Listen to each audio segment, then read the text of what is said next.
നമസ്കാരം. നമ്മുടെ ചാനലിൽ ചെയ്യുന്ന പല വീഡിയോയിലും പല രീതിയിലുള്ള ഭാഷകൾ ഉപയോഗിക്കുന്നത് നിങ്ങൾ കണ്ടിട്ടുണ്ട്. കഴിഞ്ഞ മണിക്കൂറിൽ നമ്മൾ ചെയ്ത ഒരു വീഡിയോയിൽ ഊ ബിയല്ലോ നാഥ ഉള്ള രീതിയിൽ ഒരു വീഡിയോ ചെയ്ത് എല്ലാവരും കണ്ടതാണ്. നമ്മൾക്കറിയാം അത് നമ്മുടെ സംസ്കാരത്തിൽ ചേർന്ന വാക്കുകളല്ല എന്ന് എനിക്ക് കൃത്യമായിട്ട് അറിയാം. പക്ഷെ ചിലർക്ക് കൊടുക്കേണ്ട ഭാഷയിൽ തന്നെ കൊടുത്താലേ അവർക്ക് കിട്ടിയ പോലെ ഒരു ഫീൽ തോന്നുകയുള്ളൂ. അത്തരത്തിലൊരു ഫീൽ തോന്നിയത് കൊണ്ട് തന്നെ കൃത്യമായിട്ടും നമ്മൾക്ക് അറിയാം എങ്ങനെയാണ് ഇവർക്ക് കൊടുക്കേണ്ടത് എന്ന്. അതുകൊണ്ട് തന്നെ സഭ്യമായ ഭാഷകൾ ഏതെന്നും അസഭ്യകരമായിട്ടുള്ള ഭാഷകൾ ഏതെന്നും കൃത്യമായിട്ടും അറിയാം. എന്നിരുന്നാലും ചിലർക്ക് അസഭ്യമേ പിടിക്കൂ, ചിലർക്ക് അസഭ്യത്തിലൂടെ കൊടുത്താൽ മാത്രമേ അവനൊക്കെ കിട്ടേണ്ടത് അതല്ലെങ്കിൽ നൽകേണ്ട രീതിയിൽ അത് നൽകപ്പെടുകയുള്ളൂ എന്ന് തോന്നുന്നത് കൊണ്ട് തന്നെയാണ് ആ ഭാഷ ഉപയോഗിക്കുന്നത്. അതിൽ ആർക്കെങ്കിലും വേദന തോന്നുകയാണെങ്കിൽ ഞാൻ അതിന് സോറി പറയുകയാണ്. കാരണം ആ ഭാഷ ചിലർക്ക് ആവശ്യമാണ്, അത് നിങ്ങൾ മനസ്സിലാക്കേണ്ടതുണ്ട്. അല്ലാതെ നമ്മുടെ സംഘ സഹോദരർക്ക് നമ്മുടെ സംസ്കാരം അതല്ല എന്ന് നമ്മൾക്കറിയാം. പക്ഷെ ചിലർക്ക് അത് കൊടുക്കേണ്ടി വരുന്നു. അത്രമാത്രം എടുത്താൽ മതി, ആ ഒരു വികാരത്തോടു കൂടി മാത്രം എടുത്താൽ മതി. നോക്കൂ, ഇവിടെ നമ്മൾക്കറിയാം സഖാവ് എന്ന് പറഞ്ഞാൽ തന്നെ പച്ച നുണ പറയാനും ഇനി സ്ത്രീ പീഡനം നടത്തിയാലും കഞ്ചാവ് മാഫിയ ആയാലും ഇതിനൊക്കെ പിടിച്ചു നിൽക്കാനുള്ള ഒരു ത്രാണി ഉള്ളവനായിരിക്കും ഒരു സഖാവ് എന്നുള്ളവൻ. അതിൽ ഏറ്റവും വലിയ ഗുണമാണ് ഈ വരുന്നത് പച്ച നുണ പറഞ്ഞ് സത്യമാക്കി മാറ്റുന്ന രീതിയിലേക്ക് മാറുക എന്നുള്ളത്. അത്തരത്തിൽ ഈ പറയുന്ന ഇളമരം കരീം എന്നൊക്കെ വിളിക്കുന്ന ഈ ഇളമരം, അത് ഇളമരോ എന്തോ ഒരു മരം, ഈ കരീം ഒരു വാഴയാണോ എന്ന് ട്രോളുകാർ ചോദിക്കുന്ന തരത്തിൽ ഇന്ന് കൃത്യമായിട്ടും നമ്മുടെ നിർമ്മല സീതാരാമൻജി കൃത്യമായിട്ടും ഇയാളെ വലിച്ച് പൊളിച്ച് കീറി 8 നിലയിൽ വലിച്ചു കീറിയാണ്ട് റോട്ടിലേക്ക് ഇട്ടിട്ടുണ്ട്, അല്ലെ തോട്ടിലേക്ക് ഇട്ടിട്ടുണ്ട്. കാരണം ഇന്നിപ്പോൾ പ്രളയത്തിന്റെ കാലം തുടങ്ങിയല്ലോ കേരളത്തിൽ. പിണറായി വിജയൻ ആ ഒരു പല ടെക്നോളജികളൊക്കെ പഠിക്കാൻ പോയി ഇന്നിപ്പോൾ ഒരു ടെക്നോളജിയും ഇവിടെ പ്രായോഗികമാക്കുന്നില്ല. ഇന്നിപ്പോൾ ഇവിടുത്തെ ജനങ്ങൾ ബുദ്ധിമുട്ടുന്ന കഷ്ടപ്പാടിൽ തോട്ടിലേക്ക് വലിച്ചെറിയേണ്ട രീതിയിൽ തന്നെ നിർമ്മല സീതാരാമൻജി ഈ പറയുന്ന ഇളമരം കരീമിനെ വലിച്ചെറിഞ്ഞിട്ടുണ്ട്. ഇളമരം കരീമിന് നമ്മളെല്ലാവരും നോട്ടമിട്ട് വെച്ചതാണ്. എന്ന് മുതലാ നമ്മൾക്കറിയാം PT ഉഷ എന്ന് പറയുന്ന ഭാരതത്തിന്റെ ആ ഒരു മുത്ത്, ആ പൊന്ന്, ആ സ്വത്ത്, ഭാരതത്തിന്റെ സ്വത്ത്. PT ഉഷ ഇന്ത്യ എന്ന് മാത്രം എഴുതി കഴിഞ്ഞാൽ നമ്മുടെ രാജ്യത്തിന്റെ ഏത് മുക്കിലും മൂലയിലേക്കും ഏത് രാജ്യത്തുള്ളവർക്കും ആ അഡ്രസ്സിലേക്ക് ഒരു ലെറ്റർ അയച്ചു കഴിഞ്ഞാൽ അത് കിട്ടുന്ന രീതിയിലുള്ള ഭാരതത്തിന്റെ അഭിമാന താരമായിട്ടുള്ള PT ഉഷയെ പോലും അപമാനിച്ചുകൊണ്ട് സംസാരിച്ച ഒരു വൃത്തികെട്ട, ഇപ്പൊ പിണറായി വിജയന്റെ ഭാഷയിൽ പറയുകയാണെങ്കിൽ നികൃഷ്ട ജീവി, പിണറായി വിജയൻ കണ്ടുപിടിച്ച ഭാഷയാണല്ലോ അത്. ആ നികൃഷ്ട ജീവി എന്ന് പറയാവുന്ന തരത്തിലുള്ള അത്തരം പരാമർശം നടത്തിയ രാജ്യസഭ MP ആയിട്ടുള്ള ഈ കരീമിനെ വലിച്ച് കീറുന്ന രംഗം നിങ്ങളൊന്ന് കാണേണ്ടത്. എന്തുകൊണ്ടെന്ന് അറിയാമോ വലിച്ചു കീറിയത്? ഇയാൾ പച്ചയ്ക്ക് പറഞ്ഞു കളഞ്ഞു, സാധാരണക്കാർ ബാങ്കിൽ നിന്ന് ചെക്ക് ബുക്ക് വഴി പൈസ പിൻവലിച്ചാൽ അതിന് GST ഈടാക്കുന്നുണ്ട് അത്രേ. അതായത് നമ്മളൊക്കെ ബാങ്കിൽ പോകുന്നുണ്ട്, നമ്മൾ ബാങ്കിൽ ചെക്ക് ബുക്ക് മുഖാന്തരം ചെക്ക് എഴുതി കൊടുത്തുകൊണ്ട് പൈസ നമ്മൾ വിഡ്രോ ചെയ്യാറുണ്ട്. അതിന് GST ഈടാക്കുന്നുണ്ട് കേന്ദ്ര സർക്കാർ എന്ന് ഒരു പച്ച നുണയാണ് നമ്മുടെ ഈ ഇളമരം, അതല്ലെങ്കിൽ ട്രോളുകാർ വിളിക്കുന്ന ഈ വാഴയായിട്ടുള്ള ഈ മരം പറഞ്ഞു കളഞ്ഞ പച്ച നുണ. ആ പച്ച നുണയെ കൃത്യമായിട്ട് നിർമ്മലാജി എങ്ങനെയാണ് വളരെ ഭംഗിയായിട്ട് വലിച്ചു കീറുന്നതെന്ന് കണ്ടു നോക്കൂ. ഗംഭീര കേരള, ഒന്നൊന്നര കാണേണ്ട സാധനം തന്നെയാണ്. Now I go to specific points raised by honourable members because I would like to answer them. I'm not going to get into greater details of other things which govern the macroeconomic situation. The first speaker, Elamaram Karimji, had raised few things which I think were not based on facts. I would want to correct them. He spoke about bank checks. I would like to say there is no GST on withdrawal of cash from bank. There's no GST, please. And today on very many things I will say there is no this, no that. On the GST, sir, because the more I listen, I'm worried that I'm coming, one after the other. More I listen to issues related to GST, I have a concern that probably information is not reaching, the right information is not reaching, and as a result there's quite a lot of misconception, and I would today attempt to clear some of these misconceptions.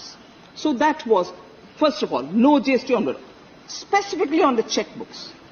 GST has been imposed on the bank checkbooks when banks buy it from the printers of the checkbooks, because banks will have to buy it in bulk. And from them, when they obtain it, because banks don't print their checkbooks, they buy it and from the printers, and the printers, after all, for the paper, after all, for the machine, after all, for many other things that they have, and the services that they are paying GST for those inputs with which they manufacture the checkbook and supply to the banks. So for them, there is a tax GST because they already are paying input tax for many of these items. So the stream till the consumer, because it's a consumption-based tax, will have to keep settling tax dues at every level. So that is what is before you, Honorable Member Karim.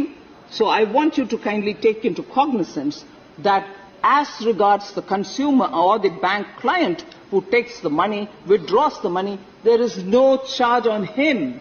It is a bank which purchases from the printer for whom there is a GST. Otherwise, the bank will end up having to, the printer will end up with, at a lesser cost he gives the banks, and the input tax credits will get accumulated. And I elaborate on the fact that the bank, when you go withdraw cash, 5 free transactions from your own bank's ATM and 5 from an ATM of a different bank you can draw without any charge. They are free transactions, so 10 in total. And in 3 banks, I think transactions are limited to 3 and not 5 because in 6 metro cities there are difficulties, and instead of 5 they give for 3. However, for small, no frills, basic saving bank deposit accounts, which are what the common small and middle class families use, they are still permitted to 5 free transactions even in metro cities. So 5 plus 5, 10 transactions in a month is totally free when you draw it from your ATM. So let's please not be led by misinformation. 4-3-7 MLA-മാരെ വെച്ചുകൊണ്ട് അതല്ലെങ്കിൽ ആ ഭിക്ഷയിൽ കിട്ടിയിട്ടുള്ള Rajya Sabha MP ആയിട്ടുള്ള എളമരം കരീമിന്റെ ഇരുത്തം കണ്ടാൽ പെറ്റ തള്ള പോലും സഹിക്കില്ല അല്ലെ സഹചരി. എന്തായാലും എളമരം കരീം നമ്മുടെ PT ഉഷ എന്ന് പറയുന്ന ഭാരതത്തിന്റെ എക്കാലത്തെയും മികച്ച ആ ഒരു പൊൻ താരത്തെ എങ്ങനെയായിരുന്നു അപഹസിച്ചത്? കേരളത്തിൽ നിന്ന് ഒരാളെ രാജ്യസഭയിലേക്ക് നാമനിർദ്ദേശം ചെയ്തു, അതിന് തനിക്ക് യോഗ്യതയുണ്ടെന്ന് കുറച്ചു കാലമായി അവർ തെളിയിച്ചു കൊണ്ടിരിക്കുകയായിരുന്നു എന്നൊക്കെ പറഞ്ഞുകൊണ്ട് നമ്മുടെ PT ഉഷയെ അപമാനിച്ച ഈ വാഴയെ, ട്രോളുകാർ വിളിക്കുന്ന ഈ വാഴയെ കൃത്യമായിട്ടും ഈ 2-3 MLA-മാർ കൂടിക്കൊണ്ട് ആ ഭിക്ഷയിൽ ഒരു രാജ്യസഭ MP സ്ഥാനമൊക്കെ കരസ്ഥമാക്കിക്കൊണ്ട് അങ്ങോട്ട് പോയിക്കൊണ്ട് എന്തും വായിൽ വരുന്നത് കോതയ്ക്ക് പാട്ട് എന്ന കണക്ക് കേരള നിയമസഭയാണെന്ന് തെറ്റിദ്ധരിച്ച് പച്ച നുണയൊക്കെ ഇങ്ങോട്ട് പറഞ്ഞു കഴിഞ്ഞപ്പോൾ അത് പച്ചയ്ക്ക് പൊളിച്ചടുക്കിയത് നമ്മൾ കണ്ടു. എന്തായാലും ഇത്തരത്തിൽ നുണകൾ അവിടെ നുണക്കൊട്ടാരം പോലെ പൊളിച്ചടുങ്ങുന്ന അത് കൃത്യമായിട്ട് ആ വലിയ ഗംഭീരമായുള്ള ദൃശ്യങ്ങൾ നമ്മൾ കണ്ടു. എളമരം കരീമിന് കിട്ടേണ്ടത് തന്നെയാണ്, ഇരുന്ന് വാങ്ങിയതാണ്, അത് കിട്ടേണ്ട സമയത്ത് തന്നെ കിട്ടി. PT ഉഷയെ അപമാനിച്ചതിന്റെ ആ ഒരു വല്ലാതെ വൈകുന്നതിന് മുൻപ് തന്നെ എളമരത്തിന് കൃത്യമായിട്ട് കിട്ടി എന്നുള്ളത് തന്നെ ഇത് ഗംഭീരമായിട്ടുള്ള ഒരു ദൃശ്യം തന്നെയാണെന്ന് പറയാതെ വയ്യ. എന്തായാലും നമ്മുടെ ഈ പറയുന്ന 3-ാം തീയതി മുതൽ 15-ാം തീയതി വരെ നമ്മൾ ആഘോഷിച്ചു കൊണ്ടിരിക്കുന്ന ഹർ ഘർ തിരങ്ക എന്ന് പറയുന്ന നമ്മുടെ ആ ദേശീയ പതാക എല്ലാവരുടെയും പ്രൊഫൈലുകളിലാക്കിക്കൊണ്ടും നമ്മൾ ആ ഒരു ദേശഭക്തി ഗാനങ്ങളൊക്കെ കേട്ടുകൊണ്ടുമൊക്കെ മുന്നോട്ട് പോയിക്കൊണ്ടിരിക്കുന്ന ഈ നാളുകളിൽ ഇനി നിങ്ങൾക്ക് ഒരു ഗംഭീരമായിട്ടുള്ള ഒരു ദേശഭക്തി ഗാനത്തിന്റെ ആ ഒരു വീഡിയോ ദൃശ്യം കൂടി സമർപ്പിക്കുകയാണ്. കാണാം നല്ല ഒരു ഗംഭീരമായിട്ടുള്ള ഒരു ദേശഭക്തി ഗാനം.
വീണ്ടും പറഞ്ഞുകൊള്ളട്ടെ, നമ്മുടെ ചാനലിൽ പലർക്കും പല രീതിയിൽ തന്നെ കൊടുക്കേണ്ട ഭാഷയിൽ തന്നെയാണ് കൊടുക്കുന്നത്.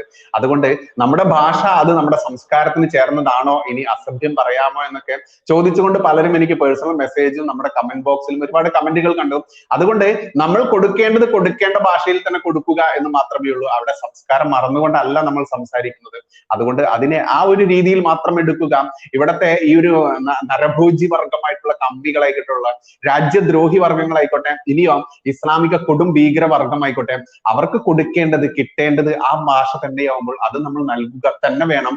അതിന് നമ്മൾ മാത്രമേ ഉള്ളൂ, വേറെ ആരുമില്ല എന്നുള്ളത് കൊണ്ട് തന്നെ അത്തരം ഭാഷയിൽ ആർക്കെങ്കിലും വേദന തോന്നിയിട്ടുണ്ടെങ്കിൽ ക്ഷമിക്കുക. നന്ദി, നമസ്കാരം, ജയ് ഹിന്ദ്, ജയ് ശ്രീറാം.